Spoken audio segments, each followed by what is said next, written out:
My name is Faisal Khawaja. I'm a pharmacist and the operations manager at Marchese Healthcare. I'm also the lead naloxone trainer. I've definitely seen people with conditions like diabetes or cancer are definitely treated differently than people who have mental health disorders. And substance use disorder being in the spectrum of mental health, there is definitely a stigma attached to mental health disorders on the part of healthcare providers. We have this paternalistic approach where we think, like we would treat our children, we teach them. You've been given the information, you've been given the knowledge by me, or by other people, or by your teachers, or by society.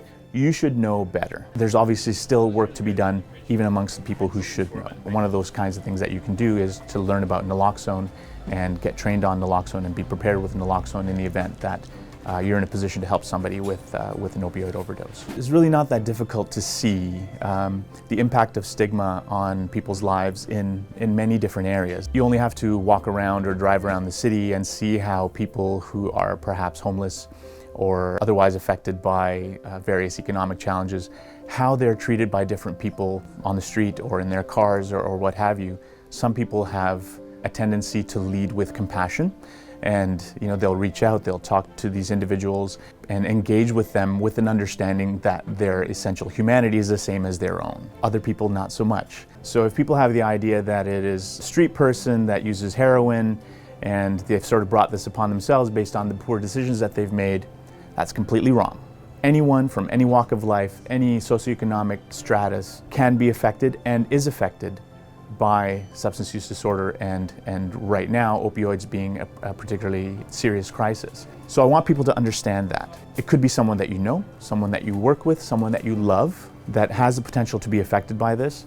So if you bear that stigma, it's going to be really difficult for you. If you have that mindset, it's going to be really difficult for you to relate to that person and to help that person that you love potentially to work out a way to address, to ameliorate, to make better, to get past this particular problem that they're having.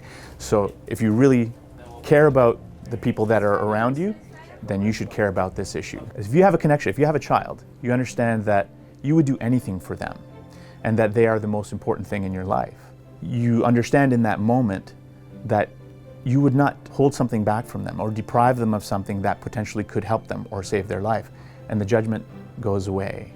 And it's probably the most powerful way to address this problem is to meet people with lived experience, to talk to people with lived experience. Harm reduction for me is so critical because it tells us that there's hope.